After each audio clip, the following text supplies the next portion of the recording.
Assalamualaikum warahmatullahi wabarakatuh. Pada kesempatan kali ini, kami dari kelompok 6 akan mempresentasikan mengenai materi Levers of Control for Implementing Strategy. Lalu untuk kasusnya kami akan membahas kasus pada Citibank, yaitu Performance Evaluation. Next. Kelompok kami terdiri dari yang pertama Atika Tri Adrianti, Dwi Oktaviana, Isnaini Dian Pratiwi, Isnani Matul Mufliha, Nur Anissa Baldan, serta saya sendiri Vide Kusuma Perdana. Next. Baik, saya akan menjelaskan mengenai materi Levers of Control. Setiap sistem pengendalian atau teknik memiliki perbedaan yang memberikan ciri unik baik dari karakteristik maupun atributnya. Pengendalian strategi bisnis dapat diraih dengan menggabungkan 4 pengungkitnya, yaitu sistem kepercayaan, sistem perbatasan, sistem pengendalian diagnosis, serta sistem pengendalian interaktif. Kekuatannya terletak pada penggabungan keempat pengungkit yang saling melengkapi dalam penerapannya. Next. Using the levers of control to guide strategies. Agar efektif, suatu rencana dan tindakan dalam levers of control harus mengikuti peran dari masing-masing tipe strategi. Dalam suatu analisa, dianjurkan untuk mempertimbangkan perbedaan antara intended strategies, emergent strategies, dan realized strategies. Intended strategies merupakan rencana yang berusaha dilaksanakan manajemen terkait strateginya dalam pasar produk, yang spesifik pada suatu analisis kompetisi dinamis dengan kemampuan yang ada. Lalu emergent strategies merupakan strategi yang muncul secara spontan dalam sebuah organisasi ketika manajemen menanggapi sebuah ancaman dan peluang yang terjadi di luar prediksi. Lalu yang terakhir, realized strategies merupakan kombinasi dari intended strategies yang dilaksanakan dan emergent strategies yang tidak direncanakan yang muncul secara spontan. Next. Setelah mengetahui ketiga strategi yang sudah saya jelaskan, kita masuk ke dalam pengungkitnya yang pertama, yaitu diagnosis control system. Merupakan alat esensial manajemen untuk mengubah intended strategies ke realized strategies. Perhatiannya berfokus pada pencapaian tujuan untuk bisnis dan setiap individu dalam bisnis.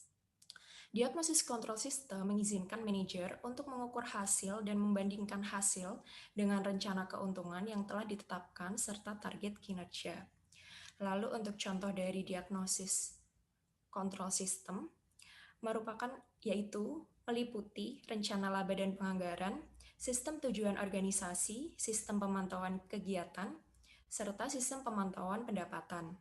Lalu untuk pengungkit yang kedua, interactive control system memberikan manajer alat untuk mempengaruhi percobaan dan pencarian peluang yang mungkin menghasilkan emergent strategis.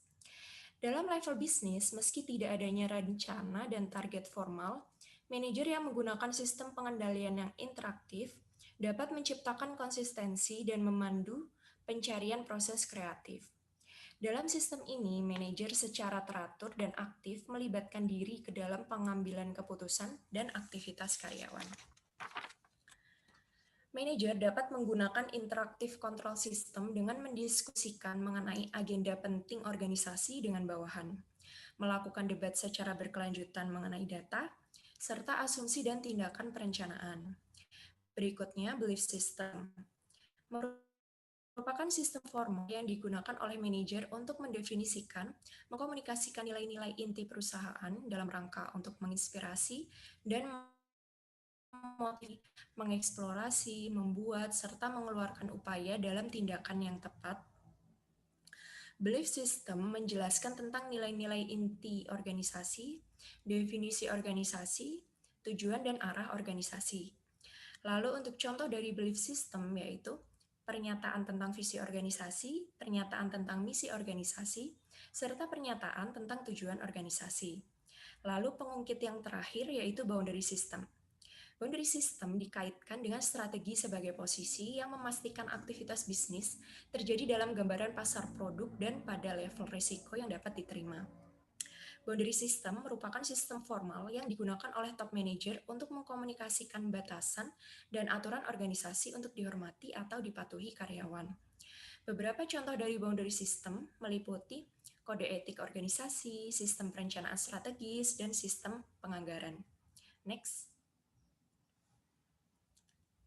Baik, untuk materi selanjutnya akan dijelaskan oleh teman saya.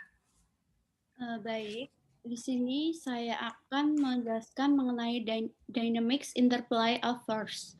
Nah, di sini terdapat 4 level controls dari menurut Simmons. Nah, empat level control pertama yaitu belief system yang bertujuan untuk memberdayakan dan memperluas aktivitas pencarian yang mengkomunikasikan visi dan kontrol dari strategi ini merupakan perspektif. Untuk yang kedua yaitu boundary system, ini tujuannya untuk memberikan batasan tentang kebebasan perusahaan. Nah, dalam pengungkit ini mengkomunikasikan mengenai domain strategis dan control of strateginya merupakan posisi kompetitifnya. Untuk yang ketiga yaitu dynamics diagnostic control system yang bertujuan untuk mengkoordinasikan dan memantau penerapan jika strategi yang diinginkan. Nah, dalam pengungkit ini mengkomunikasikan mengenai rencana dan tujuannya.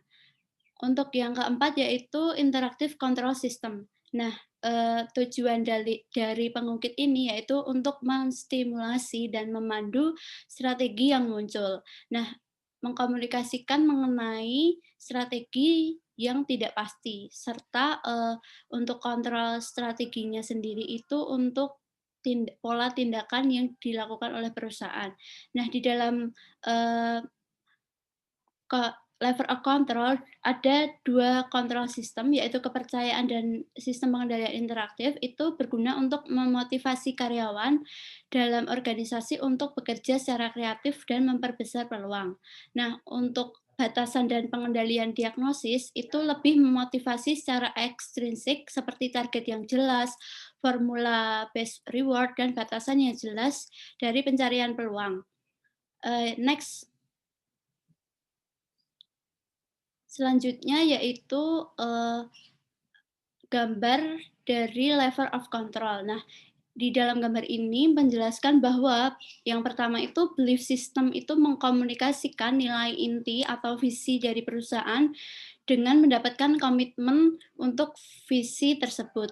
Nah, yang kedua itu boundary system ini menitik beratkan kepada pengendalian dan batasan dari pembelajaran masa lalu maupun langkah yang taktis untuk kompetitor. Nah, hal ini digunakan untuk menghindari risiko yang dapat muncul pada organisasi tersebut.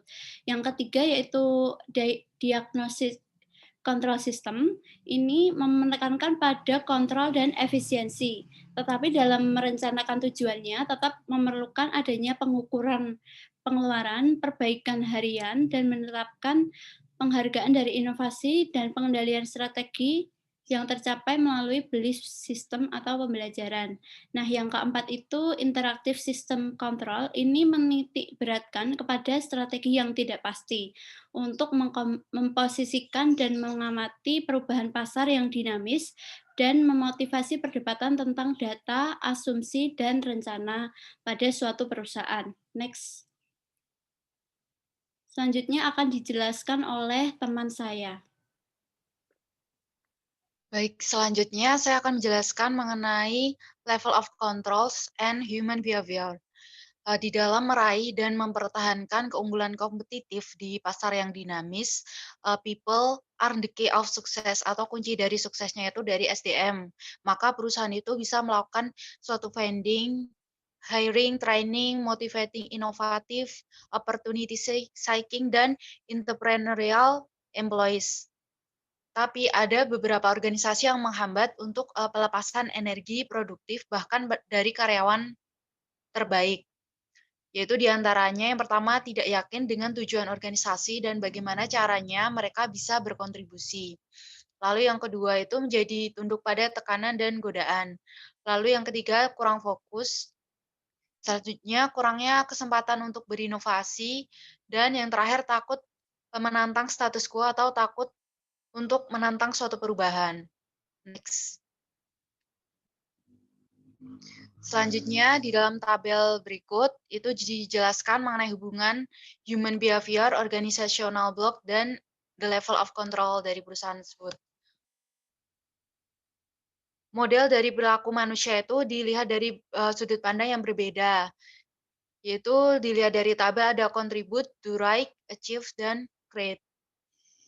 Untuk asumsi yang pertama, yaitu contribute, dari model ini adalah orang tuh berkeinginan untuk berkontribusi, tetapi perusahaan tidak memiliki tujuan yang jelas sehingga karyawan tidak memahami tujuan perusahaan dan bagaimana ia memberikan nilai lebih pada perusahaan. Untuk mengatasinya, perusahaan dapat secara aktif mengkomunikasikan nilai utama dan misi perusahaan pada karyawan agar lebih dapat dipahami.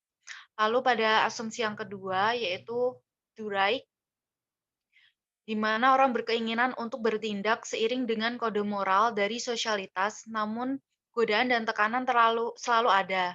Oleh karena itu, di organisasi besar yang dapat dilakukan manajer harus sesering mungkin mengkomunikasikan sistem batasan formal untuk meyakinkan batasan telah dipahami betul. Lalu untuk asumsi ketiga yaitu achieve, yaitu orang berkeinginan mendapat pencapaian untuk benefit ekonomi yang terlihat. Terkadang organisasi dapat membuat pencapaian dan penilaian hasil yang sulit. Manajer dapat mencoba menghilangkannya dengan komunikasi target yang jelas dan menyediakan sumber daya yang cukup untuk mencapai target. Di perusahaan besar, manajer itu menggunakan pengendalian diagnosis untuk pencapaian akhir. Lalu untuk yang terakhir ada create, yaitu individu itu ingin mengimprovisasi dan membuat suatu hal, tapi organisasi menahan keinginan tersebut sehingga muncul status quo. Manajer dapat menghilangkan hambatan ini dengan membuka ruang untuk berdialog dan mendorong lingkungan pembelajaran atas pendapat dan ide baru. Untuk organisasi kecil dapat dilakukan secara informal, namun di organisasi besar dapat menggunakan pengendalian interaktif. Next. Lalu selanjutnya membahas mengenai applying the level of control. Yang pertama mengenai levels control and organizational life cycle, di mana di sini akan dijelaskan mengenai introduction of control system over the life cycle of a business. Jadi di dalam pengenalan kontrol sistem dari suatu perusahaan itu bisa terdiri dari interactive control system, strategies boundaries, lalu ada belief system, business conduct boundaries profit, ada plans and diagnosis control system, lalu ada pengendalian internal yang sudah dijelaskan beberapa di slide-slide sebelumnya. Lalu ada life cycle, di sini ada small startup, growing, dan mature yang mungkin akan dijelaskan di slide-slide berikutnya. Dan dalam organizational struktur itu ada informal, functional specializations, ada market-based profit centers, dan produk atau regional atau customer grouping. Selanjutnya, next. Selanjutnya akan dijelaskan oleh Itzna. Kemudian ada control system over the life cycle of business. Di sini terdapat 3 tahap. Untuk yang pertama ada tahap startup. Nah, startup ini merupakan awal periode evolusi organisasi. Di sini perusahaan menetapkan tujuan inti bisnis serta membuat komitmen yang akan dicapai dengan serius terkait produk atau layanan baru. Kemudian untuk tahap kedua ada pertumbuhan yang cepat. Di sini untuk mengurangi redundansi dan meningkatkan efisiensi, manajer membuat unit kerja fungsional masing-masing dengan daerah spesialis sendiri. Kemudian untuk tahap 3 jatuh tempo. Pada titik ini, manajer harus membuat satu atau lebih sistem pengendalian interaktif. Nah, sistem pengendalian interaktif ini memberikan sinyal di mana perdebatan dan pembelajaran harus terjadi. Sebagai hasil dari kinerja manajemen puncak, Seluruh organisasi berfokus pada ketidakpastian strategis dan kepentingan manajemen serta efek potensial mereka terhadap pelaksanaan strategi. Kemudian, next.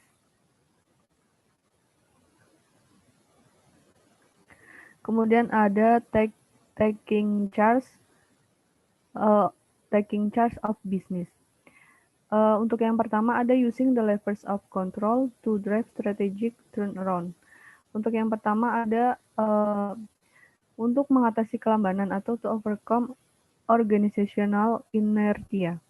Di sini batasan strategis dapat dibuat dan dikomunikasikan untuk memberitahu karyawan bahwa strategi lama dan asumsi tidak akan lagi ditolerir. Untuk yang kedua, yaitu to communicate the substance of the new agenda, atau untuk mengkomunikasikan substansi agenda baru. Di sini manajer baru dapat menyusun dan mengkomunikasikan misi baru untuk memberikan karyawan akan tujuan dan arah yang baru. Kemudian yang ketiga, untuk menetapkan tujuan dan target pelaksanaan. Untuk mendesak organisasi, manajer dapat menggunakan sistem pengendalian, diagnosis, dan target untuk berkomunikasi dengan bawahan, apa yang diharapkan dari mereka, serta jangka waktu di mana mereka harus mencapai tujuan utama. Kemudian untuk yang keempat, memastikan perhatian berkelanjutan melalui insentif. Untuk mendapatkan kesetiaan karyawan, bonus kompensasi dapat ditentukan secara subjektif. Bonus dapat diberi berdasarkan persepsi atas manajer baru, melihat komitmen dan kesetiaan masing-masing bawahan untuk mendukung dan bekerja ke arah strategis yang baru. Next. Kemudian, using the levers of control to drive strategic renewal. Ini ada 3. Yang pertama, untuk menciptakan rasa mendesak. Nah, seorang manajer baru dapat mencapai rasa puas atau menciptakan rasa urgensi dengan menaikkan tingkat minimum prestasi baik tujuan dari industri sejenis. Kemudian yang kedua, untuk mengkomunikasikan agenda baru untuk pembaruan strategis. Di sini manajer baru dapat mengkomunikasikan harapan menggunakan tujuan kinerja top-down dan balanced scorecard. Manajer kemudian dapat menggunakan proses penetapan tujuan untuk meninjau serta merevisi dari sasaran dan inisiatif yang dikirim oleh bawahan. Kemudian yang ketiga, tetapkan jadwal dan target pelaksanaan. Untuk mendukung tindakan ini, manajer harus memastikan sistem pengendalian diagnosis yang memadai untuk memantau kemajuan dalam mencapai tujuan keuntungan baru dan strategi baru. Kemudian ada focusing on strategic uncertainties.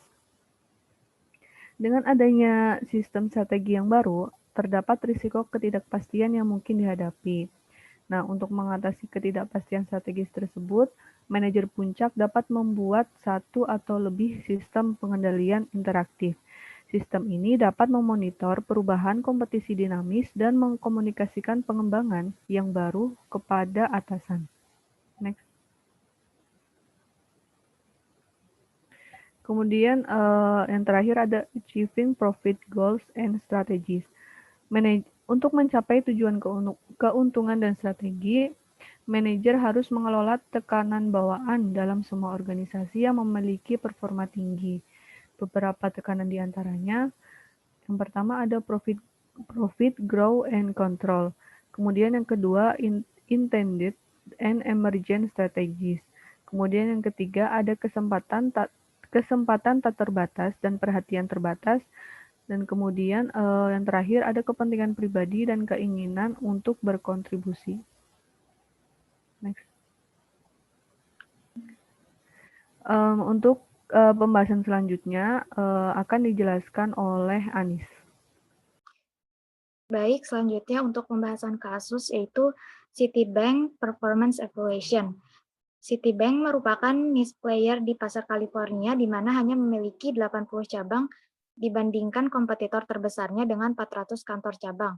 Strategi Citibank di California ini adalah membangun franchise yang menguntungkan dengan menyediakan relationship banking dengan pelayanan kualitas tinggi untuk konsumennya.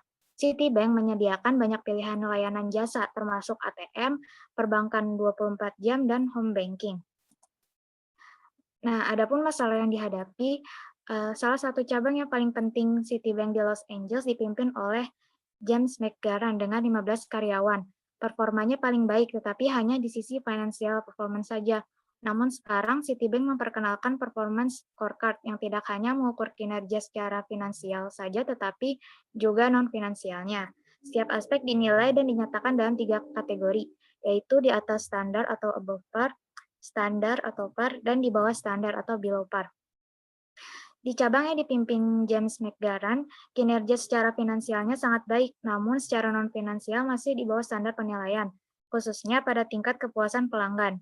Fritz Seegers, presiden dari Citibank California, ingin para karyawan memiliki pandangan lebih luas dari bisnis dan memfokuskan perhatian pada dimensi yang penting untuk kesuksesan franchise dalam jangka panjang. Divisi California ini membuat performance scorecard untuk merefleksikan pentingnya indikator non-keuangan dalam penerapan strategi. Adapun performance scorecard ini terdiri dari 6 tipe ukuran, yaitu ukuran finansial, implementasi strategi, kepuasan konsumen, yang keempat ukuran pengendalian, yang kelima people, dan yang terakhir standar. Selanjutnya, kinerja dari Financial District Branch. Yang mana kinerja finansial McGarran ini luar biasa, yaitu 20% di atas target, dan merupakan margin laba tertinggi dari seluruh kantor cabang. Namun untuk kepuasan konsumennya itu below par. Lisa dan Fritz sadar bahwa dengan peraturan yang ketat, James tidak akan bisa mendapatkan par di setiap ukurannya. Selain itu, agak sulit untuk mengelola indikator yang beragam dan kepuasan konsumen terkadang sulit untuk direkonsiliasi dengan kinerja keuangan. James sudah berdiskusi dengan Lisa bahwa penilaian kepuasan konsumen tidak hanya terkait dengan kantor cabang, namun juga termasuk ATM yang berada di luar kendali manajer. Mungkin saja layanan dari sentral tidak mencukupi untuk memuaskan konsumen sophisticated di cabang James. Satu karyawan di cabang bertugas untuk memberikan salam bagi konsumen ketika tiba di kantor dan membantu ketika ada masalah muncul. Dia juga mengadakan rapat dan membimbing karyawan untuk fokus dalam memperbaiki kepuasan konsumen. James ini sangat peduli akan penilaiannya, dan untuk bisa mendapat rating merupakan kebanggaan dan menunjukkan bahwa dia bisa sukses menjalankan cabang terberat. James merasa kecewa ketika dalam 2 kuartal dalam setahun ratingnya hanya par. Selanjutnya akan dijelaskan oleh Atika. Selanjutnya mengenai tujuan performance dari scoreboard itu sendiri. Performance scorecard yang dibuat oleh Citibank menyediakan pengaturan untuk mengevaluasi keuntungan dan kerugian menggunakan ukuran keuangan maupun non-keuangan untuk mengkomunikasikan strategi dan mengevaluasi kinerja. Asumsi yang mendasari keputusan penggunaan indikator-indikator non-keuangan adalah adanya model bisnis yang menghubungkan ukuran non-keuangan untuk menciptakan sebuah nilai. Tekanan mulai muncul tidak hanya sekedar dari ukuran finansial saja. Ukuran non-finansial mengkomunikasikan strategi organisasi, tetapi pada saat yang sama juga menghilangkan otonomi dari orang-orang yang berhubungan dengan pelanggan yang harus bekerja lebih keras terkait dengan ketetapan tujuan dari non-finansial tersebut. Strategi yang dilakukan oleh Citibank adalah membangun franchise yang menguntungkan dengan menyediakan relationship banking layanan kualitas tinggi untuk konsumennya, di mana kualitas yang tinggi berarti perhatian yang diberikan secara khusus kepada setiap konsumen dengan produk keuangan yang banyak. Tujuan utama dari performance scoreboard ini adalah untuk mengkomunikasikan suatu strategi ke seluruh organisasi dan menetapkan dasar untuk evaluasi berdasarkan strategi tersebut. Namun, jika performance scorecard dijadikan dasar yang untuk menentukan nilai pemberian bonus, maka top manager perlu mengetahui dengan jelas strategi yang akan mereka capai dan memiliki pengukuran yang tepat. Jika tidak, maka akan menimbulkan konsekuensi yang tidak diharapkan sehingga perusahaan akan salah arah. Diharapkannya, setelah menggunakan performance scorecard strategi, Citibank dapat dikelola serta dapat mengukur sejauh mana strategi telah dicapai sehingga bisa digunakan untuk evaluasi dan perbaikan ke depannya. Next. Selanjutnya adalah level of control. Manajer James dalam perannya sebagai manajer di salah satu cabang harus memahami masalah dan situasi yang dihadapi kantornya, yaitu kepuasan pelanggan, sehingga penilaian kinerja cabang yang dipimpin bisa memperoleh penilaian yang baik di semua aspek. Strategi-strategi yang dilakukan James merupakan gabungan dari beberapa level of control yang dapat membantu pencapaian tujuannya. Yang pertama yaitu adalah belief system. Belief system di sini merupakan sistem formal yang digunakan oleh manajer untuk mendefinisikan, mengkomunikasikan nilai-nilai inti perusahaan dalam rangka untuk menginspirasi dan memotivasi karyawan untuk mencari, mengeksplorasi, membuat, serta mengeluarkan upaya dalam tindakan yang tepat. Belief system menjelaskan tentang nilai-nilai inti organisasi, definisi organisasi, tujuan, dan arah organisasi. Contohnya adalah visi dan misi suatu organisasi. Cara yang dilakukan James pada kuartal terakhir sudah tepat dengan mengumpulkan karyawannya dan mengkomunikasikan tujuan dari divisinya untuk meningkatkan kepuasan konsumen, sehingga seluruh karyawan memahami apa yang ingin dicapai oleh kantor cabang di California tersebut. Hal ini merupakan implementasi dari belief system. Selanjutnya adalah diagnostic control system. Diagnostic control system mempunyai tujuan dari memotivasi karyawan untuk menyelaraskan perilaku karyawan dengan tujuan organisasi dan untuk menyediakan mekanisme pemantauan. Contohnya, dengan cara melakukan rencana laba dan penganggaran, sistem pemantauan kinerja. Top manajer Citibank telah menentukan bahwa untuk memperoleh penilaian kinerja above par, suatu cabang harus memperoleh nilai par di setiap aspek. Pada cabang yang dipimpin James, aspek kepuasan konsumen memiliki rating di bawah par, yaitu 74. Maka itu, untuk mendapatkan penilaian kerja above par, cabang yang dipimpin James harus mencapai target rating di atas 74 untuk nilai par dan di atas 80 untuk nilai above par. Adanya tujuan yang jelas dan terukur ini merupakan implementasi dari diagnostic control system di mana ada target yang jelas yang harus dicapai, yaitu harus mendapat nilai di atas 74 untuk target rating dan 80 above par. Namun, untuk mencapai titik ini, pihak manajemen juga harus menyediakan sumber daya yang cukup untuk mencapai tujuan tersebut. Selanjutnya adalah interactive control system. Interactive control system merupakan sistem pengendalian di mana manajer secara teratur dan aktif melibatkan diri ke dalam pengambilan keputusan dan aktivitas karyawan. Interactive control system merupakan proses komunikasi dua arah, yaitu antara manajer dengan karyawan bawahan pada berbagai tingkat organisasi. Contohnya adalah melakukan diskusi bersama dengan karyawan mengenai data, asumsi, dan perencanaan. Pada cabang yang dipimpin oleh James, ia juga mengadakan rapat bersama dengan seluruh karyawannya untuk bertukar pikiran dan memberikan arahan untuk berfokus pada peningkatan kepuasan pelanggan. James juga menugaskan seorang karyawan untuk menyambut setiap tamu yang datang ke kantor cabangnya. Itu tadi merupakan levels of control yang diterapkan pada Citibank. Next. Kesimpulan. Kesimpulan dari kasus Citibank ini adalah pengendalian strategi tidak harus dicapai melalui pengukuran kinerja atau sistem pengendalian yang baru dan unik, tetapi dapat dicapai melalui kombinasi beberapa levels of control, melalui belief system, boundary system, diagnostic control system, dan interactive control system yang bekerja bersama-sama untuk mengendalikan implementasi strategi yang ingin dilakukan dan strategi yang muncul tiba-tiba atau emergent strategi. Kantor cabang Citibank yang dipimpin James dapat mencapai tujuannya untuk memperoleh penilaian kinerja di atas par dalam semua aspek, karena James mampu menjadi manajer yang dapat mendiagnosis situasi yang dihadapi cabangnya dan menentukan kombinasi levels of control apa yang diperlukan dan teknik yang tepat untuk mengatasi masalah tersebut, yaitu belief system, diagnostic control system, dan interactive control system. Terima kasih. Berikut presentasi dari kelompok kami. Jika ada yang ingin dipertanyakan, bisa dalam pertemuan pada hari Kamis besok. Terima kasih.